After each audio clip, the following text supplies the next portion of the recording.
Hello बच्चों, welcome to my YouTube channel.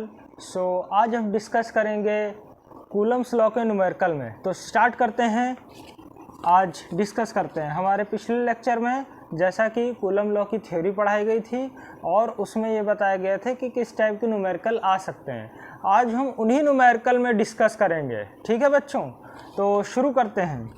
तो सबसे पहले जो फर्स्ट न्यूमेरिकल है हमारा, पूछा है what is the force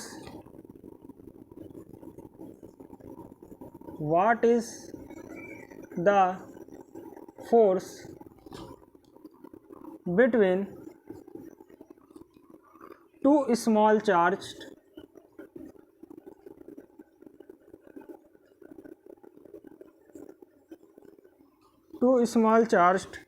spheres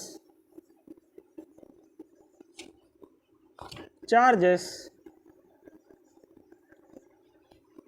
of 2 into 10 to the power minus 3 coulomb and 3 into 10 to the power minus 7 coulomb placed 30 centimeter apart in air। तो क्या कह रहे हैं, व्हाट इज़ द फोर्स, क्या फोर्स होगा अगर दो स्मॉल चार्ज जो कि इतने और इतने चार्ज के रखे हैं कितने सेंटीमीटर, 30 सेंटीमीटर एयर में। तो सबसे पहले चीज़ कंसीडर किया कि कोई चार्ज Q1 है और दूसरा चार्ज Q2 है। फर्स्ट चार्ज कितना है, 2 इंटू 10 की power minus 3 coulomb, second 3 into 10 की पावर माइनस 7 कूलम। यहाँ पे माइनस 7 है, माइनस 7 कूलम। और ये कितनी डिस्टेंस पे रखा है, ये रखा है 30 सेंटीमीटर यानी 0.3 सेंटीमीटर। ठीक, तो हमें यहाँ पे क्या निकालना है, फोर्स निकालना है। तो जब भी हम कोई भी फिजिक्स का न्यूमेरिकल करेंगे तो सबसे पहले फोर्स की वैल्यू निकालेंगे, मतलब जो भी निकालना है उसको क्वेश्चन मार्क कर लेंगे। बाकी जो चीज़ें गिवन है हम उनको बोर्ड में लिख देंगे। तो सबसे पहले Q1 की वैल्यू कितनी दी है, 2 इंटू 10 की पावर माइनस 7 कूलम। Q2 की वैल्यू कितनी दी है, 3 इंटू 10 की पावर माइनस 7 कूलम। और डिस्टेंस की वैल्यू दी है 0.3 सेंटीमीटर। अब हमें क्या करना है, फोर्स की वैल्यू निकालनी है। तो according to Coulomb's law force की वैल्यू क्या होती है, F equal to 1/4 pi epsilon not Q1 Q2 upon R square. तो यहाँ पे 1/4 पाई एप्सिलॉन नॉट की वैल्यू क्या होगी, 9 इंटू 10 की पावर 9, और Q1 की वैल्यू 3 इंटू 10 की पावर माइनस 7, और Q2 की वैल्यू 2 इंटू 10 की power minus 7 upon R square यानी 0.3 का स्क्वायर। तो इसको जब सॉल्व करेंगे कितना आ जाएगा, 9 इंटू 10 की पावर 9 और 3 2 जा 6, और ये कितना हो जाएगा माइनस 14 अपॉन 0.09। तो यहाँ से जब पॉइंट हटाएंगे तो यहाँ पे हो जाएगा 10 की पावर 2 और यहाँ बचेगा 9। ये 9 से 9 क्या हो जाएगा, कैंसिल। तो कितना आ जाएगा फोर्स की value, F is equal to ये आ जाएगा 6 इंटू, अब देखिए 9 और 2 कितना हुआ 11, 14 में से 11 गया कितना बचा 3, यानी 10 की पावर माइनस 3 न्यूटन, यानी इतना फोर्स की वैल्यू होगी। ठीक है, तो इस तरीके से हमको न्यूमेरिकल सॉल्व कर लेना है।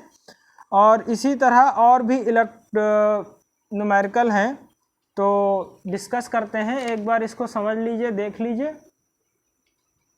और नोट कर लीजिए। आप लोगों ने नोट कर लिया होगा। आगे बढ़ते हैं।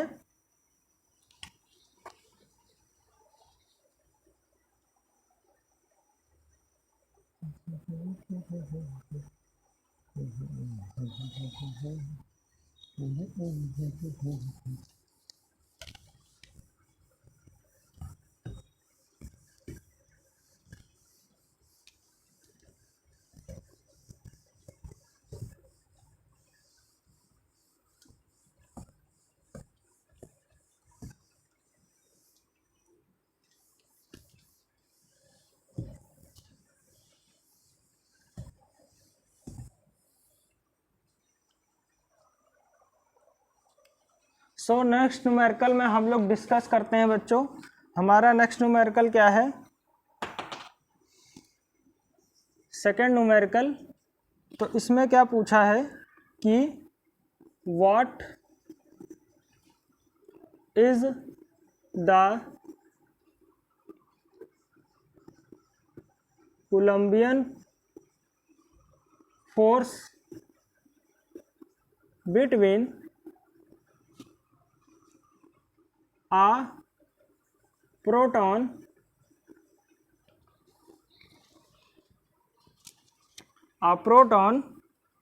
and electron separated by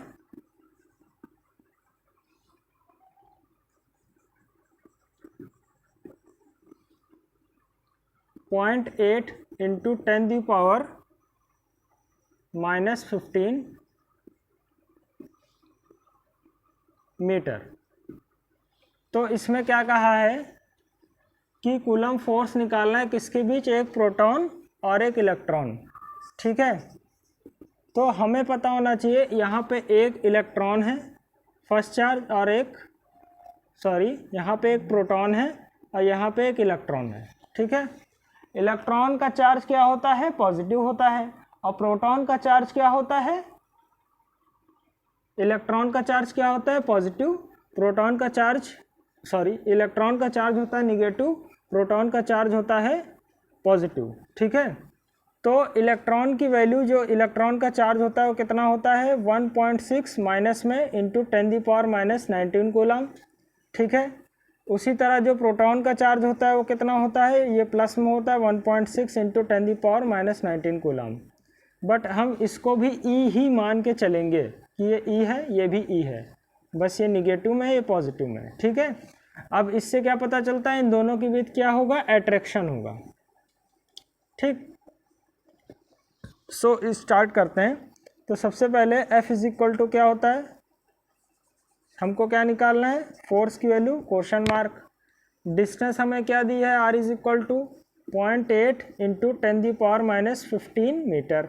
ठीक, इतना दिया। कूलम फोर्स के अकॉर्डिंग टू कूलम्स लॉ क्या होगा? 1/4 pi epsilon not Q1 Q2 यानी ई, एक प्लस का एक माइनस का ही। अब हम यहाँ पे माइनस साइन नहीं लगा रहे हैं। क्यों नहीं लगा रहे हैं? क्योंकि हम ये कह रहे हैं कि ये फोर्स अट्रैक्टिव हो रहा है, यानी माइनस में अगर फोर्स हो रहा है तो यानी फोर्स अट्रैक्शन में है। ठीक है, उसके बाद आर स्क्वायर। आर क्या है? आर की वैल्यू अभी रख देते हैं, तो ये आर स्क्वायर हो जाएगा। तो यानी यहाँ पे हम क्या लिख सकते हैं? E square. तो इसको सॉल्व करेंगे तो हो जाएगा 9 इंटू 10⁻9। ई की वैल्यू कितनी है? 1.6 इंटू 10⁻⁻19 का स्क्वायर अपॉन आर। आर की वैल्यू कितनी है? 0.8 इंटू 10⁻⁻15 का स्क्वायर। ठीक, अब यहाँ क्या हो जाएगा? फोर्स की वैल्यू कितनी हो जाएगी? F is equal to 9 into 10⁻9 और ये हो जाएगा 1.6 इंटू 1.6 इंटू 10⁻⁻38 अपॉन 0.8 इंटू 0.8 और 10⁻⁻30। ठीक, अब यहाँ से पॉइंट हटा देंगे।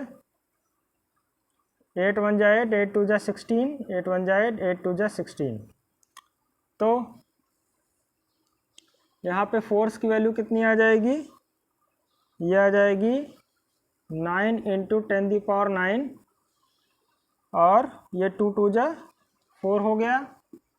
ठीक, और यहाँ पे कितना आ जाएगा? 10⁻⁻8। तो यहाँ पे कितना? 9 4 जा 36 और ये कितना बचेगा? 1, यानी F इक्वल टू कितना आ जाएगा? 360 न्यूटन। इतनी फोर्स की वैल्यू आएगी। तो इसका मतलब कहने का ये है, जब भी प्रोटॉन या इलेक्ट्रॉन कोई चार्ज पार्टिकल बोला जाए तो हमें पता होना चाहिए कि इलेक्ट्रॉन और प्रोटॉन का चार्ज कितना होता है। तो वो होता है 1.6 इंटू 10⁻⁻19 कूलम। ठीक है, तो चार्ज पार्टिकल बोल दिया जाएगा, आपको ये नहीं बताया जाएगा कि चार्ज पार्टिकल का चार्ज कितना है। वो आपको पता होना चाहिए, ठीक है। तो इसको आपको पता होना चाहिए कि इलेक्ट्रॉन और प्रोटॉन का चार्ज क्या होता है। इसी तरह इलेक्ट्रॉन का मास क्या होता है ये भी हम लोग को पता होना चाहिए, 9.1 इंटू 10⁻³ kg। इसी तरह प्रोटॉन का मास भी पता होना चाहिए, 1.67 इंटू 10⁻27 kg, ठीक है।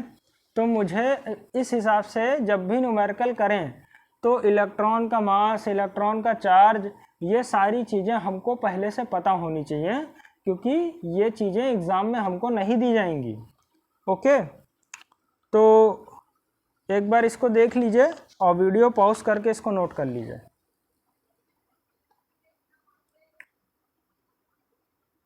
सो अब मूव करते हैं नेक्स्ट क्वेश्चन में।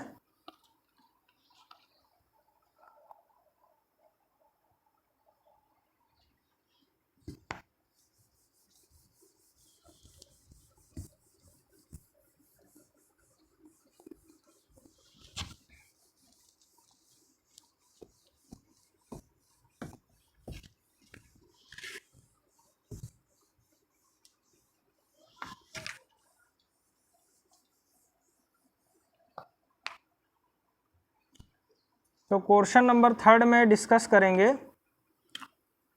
क्वेश्चन नंबर 3 क्या है हमारा,